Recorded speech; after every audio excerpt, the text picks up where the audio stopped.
Hello, this is Tiara and welcome to another video. Today we are doing another, well, not really a story, but we're doing a video where we read something that I wrote.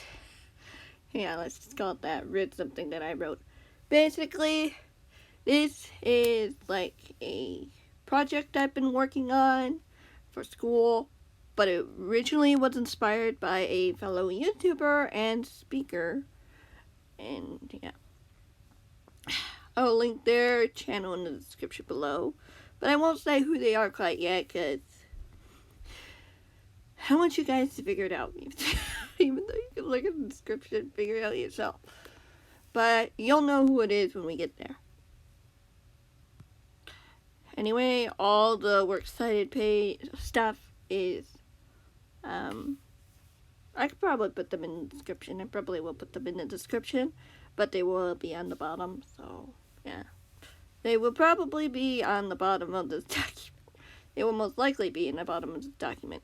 I've just blacked out most stuff that I didn't want to show you, like personal stuff. So yeah, let's get to it. Making technology accessible. Imagine scrolling through your social media on an ordinary day, perhaps on a short break from work or school. You are scrolling through all of your messages in order to make sure you left nothing unchecked. Once you're done liking or replying to posts on Twitter, Facebook, Snapchat, Instagram, and other platforms, you move on with your day as if nothing happened. When you look up and immediately notice someone with a guide dog walk by you. What would cross your mind? What would you think when you think of a person with disabilities being able to use technology? What if you saw them pull out a phone and start using it like everyone else? Is this possible?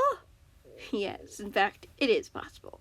It has been possible for far longer than you realize. A disability is a handicap that prevents someone from being able to do basic everyday tasks, whether that be vision loss, hearing impairment, mobility complications, and others as well. For instance, to be considered someone that has low to very limited vision loss, you would need to have poorer than 6/18 in your better eye or have a visual field less than 10 degrees. This would require someone with this type of vision loss or other disability to require some accessibility in their day-to-day life. Accessibility is the idea of making something that normally would not be available for some people, like those with disabilities, and making it available. The idea of accessible technology has been going on for some time, from Braille to audiobooks and much more. Braille has been used for many years by those with low vision loss, or those who are blind. Bell states that there are two types of professionals that are required to give instructions for literary Braille. Those two professionals are teachers who teach students with visual impairment and rehabilitation instructors who are there to help adults specifically that are visually impaired. As for audiobooks, the NLS, National Library Service for the Blind and Print Disabled, Talking Book Program, is a program that allows those who are visually impaired or low vision loss to sign up to receive free audiobooks or textbooks from the Library of Congress to be able to listen to books. These audio players are cassette players that are also printed in Braille as well. Cassettes come in mail and those who sign up for the programs and listen to the book with ease. This gives people a chance to read the books without having to purchase them and just enjoy each book that comes in, especially with someone who can still read, but it hurts their eyes to read for a long period of time, most of the time occurring when the font is too small. That's what I go through. This is a way to make it easier for someone to enjoy a book without the need to actually see the words on a page. Technology is far more capable of making things more accessible than most people would realize, whether that be Braille, audiobooks, or other gadgets that magnify the page in front of you, or just a tool to help your life a lot easier, make your life a lot easier. There's still a long way to go to ensure more accessibility for those who need it. especially when it comes to technology. Now, today's technology is not perfect. Currently, some things are accessed through touchscreens in places like hotels, cruise ships, restaurants, and other places, making it even harder to make things like touchscreens accessible. Some examples of these would be things such as changing the temperature of a room, turning on or off the lights, and other tasks that would be more convenient for those who didn't necessarily have a disability. However, some devices do allow accessibility for those who struggle with disabilities, such as vision and hearing issues. Examples of these are things like voiceover, larger fonts, closed captions, much more. These are usually found in the settings of one's device under the tab Accessibility. YouTube also has given the user with disabilities some of these accessibilities, such as those hard of hearing, by giving closed captions for videos. Even though the automatic subtitles that YouTube does give needs a lot of work, there are people on the platform that create closed captions, even in different languages, to ensure that the viewers with hearing loss are able to get something out of the video. Netflix also has a capability for the blind and visually impaired, a chance to enjoy a show or movie using annotations that describe what the character on the screen is doing. However, it's not always enough in a world that simply isn't just made for those who have disabilities. This is true no matter where you go or whomever in the disabled community you talk to. Sadly, that is not all the misconceptions, such as always having a cane or guide dog or being unable to do even the basic things that some with disabilities have to go through. It's far harder for them to do well in society, whether it's finding a job or getting strange looks from other people. Today's society is more focused on fixing disability by either ignoring it or claiming there is a cure when there probably will never be one, rather than embracing it and that it is a problem. For instance, there are people out there who have rare illnesses that don't have cures and can't be fixed. Not even with things like glasses or laser eye surgery. Some people might not even be able to walk again because of a certain condition that they have. Those who have hearing loss have a high risk of failure if they try to attempt to fix their hearing, if it can be fixed at all. Sometimes it's better to keep what you have and be grateful for it. Another issue is the idea that technology is becoming more and more addicting, with the use of push notifications and needing to know the latest news out there. This makes people unable to stop looking at their screens to see what is going on. Now, not everyone is like this, but even today there are millions of people that just can't imagine life without a phone, tablet, or any other piece of technology. And the fact is, as those with disabilities, like those who are legally blind, have limited access to these gadgets without some way of help or accessibility tool. Should not be a thing, and it is. For instance, as a real-life example, you may or may not have heard of Molly Burke.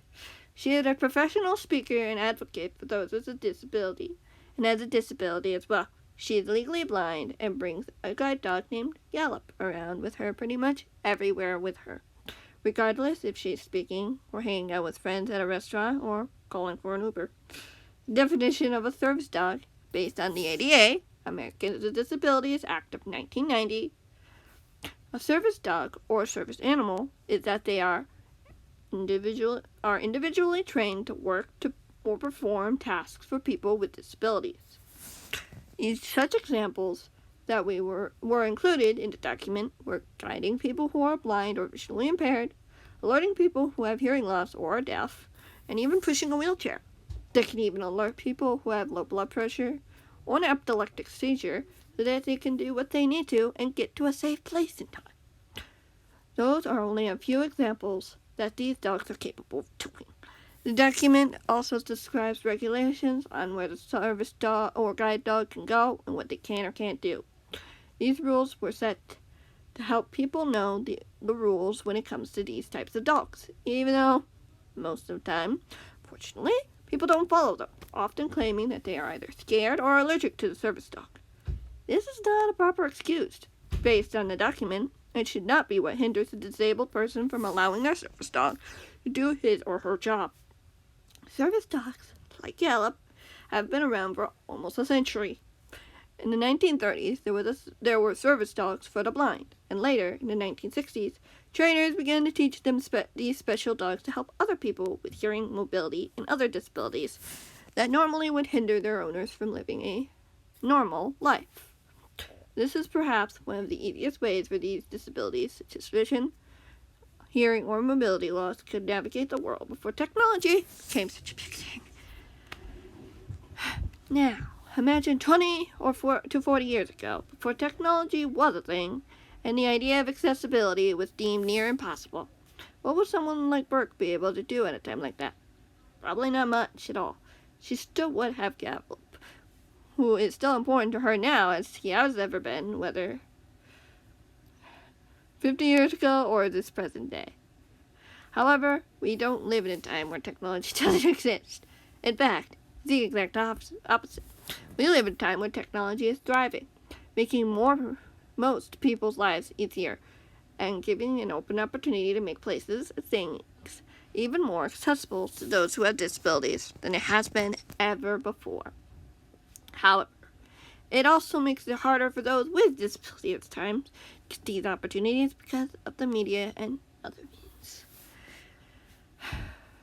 The way society views the world today and those with disabilities is far more skewed than it ever has been before, thanks to social media's portrayal of those who had difficulties, such as vision, hearing, mobility, and other disabilities, living their day-to-day life. An analysis of 274 studies composed by Burke, he concluded that 51% had positive effects of context of those with disabilities after watching a movie that had a disabled person as well as the supporting side characters, while 10% were more along the lines of having a negative effects, adding to the additional 39% who had no effect whatsoever after watching a film and having contact with a disabled person. These positive effects only occurred when the character in the film who was disabled was able to communicate effectively, competent, and able, and as well as willing to discuss his or her disabilities, and continues to further the idea that the disability needs to be fixed, and sometimes just not possible. It's a hard truth that society does not realize, because of their addiction for more, newer, latest, and better. In reality, the idea of better and fixability is a way to cloud up an imperfect reality. In fact, there's more of a chance you'll have a disability, such as autism or mental disability, than you ever will become a famous fashion designer, or famous anything for that matter. That does not mean that is hopeless for those who deal with those difficulties, especially when accessibility is sometimes denied because people don't realize the importance of the needs of those who need access to particular privileges. For example, wherever someone goes with a guide dog, like Burke, they have the ability to bring in their guide dog to places where they otherwise normally wouldn't be able to go to. However, because of what the media portrays disability, people tend to buy harnesses for service dogs for their own pets to go into places with them, tainting the reputation of actual service dogs who don't misbehave as regular, everyday pets do. Service dogs are important and necessary for those with vision impairment or other types of disabilities. They have been around for quite some time, even before technology became such a big thing. They have a job to do, and if they can't do that, then it makes it harder and less accessible for its owner. Whenever a disabled person with a guide dog wants to go into a store or restaurant, there is a chance that they might be denied access, despite the fact that they have every right to. This is all because other people are ruining the chances of accessibility without realizing its importance. So, what can we do about it? What can we all do about it? Well, spreading the word about those who need more access to the world where they otherwise wouldn't be able to have access to, like the use of voiceover or other methods. Enlightening people to how much farther we need to go in order to make an inaccessible world more available for those who can't do the normal things that we do so well. It truly would be nice to see more examples of accessibility, not just in companies like Apple, Android, Xbox, and now Samsung, but others as well, to bring awareness to how important having an accessible world is for some people, and not be fooled by the way the media portrays those with disabilities. Making the world more accessible through technology and other means doesn't just have to help those with disabilities, but it can be beneficial for all of us in society as a whole. For instance, automatic doors can be used for those with wheelchairs, and also for those who have a full load of groceries, or elevators that make it more convenient for some, but absolutely necessary for others. It's important to have those kinds of access for everyone, not just in the normal everyday people that are labeled by society.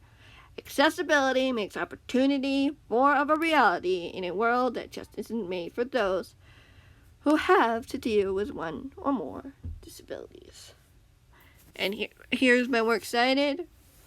We got some of them from the textbook, some of them from YouTube, one of them from YouTube. I had to look up how to do that. And those were just lines. It didn't need to be covered, but I covered it anyway, just because I can. So yeah, like I had to figure out how to do the cited for that, so I looked it up.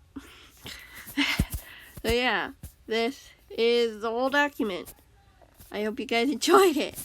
So yeah. I probably won't be reading the magazine one because it's basically this. It's just not in depth. And I don't want to reread it all again.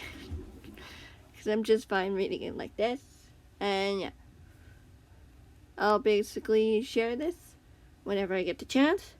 And I hope you all have a great rest of your day. Feel free to comment below any questions, thoughts, concerns, or ideas below. And like the video, share it with others, and have fun. And if you can make a way to help someone else who might need it, feel free to do so. Because it really makes a difference. Thank you so much for watching. I'll see you on the next one. Bye.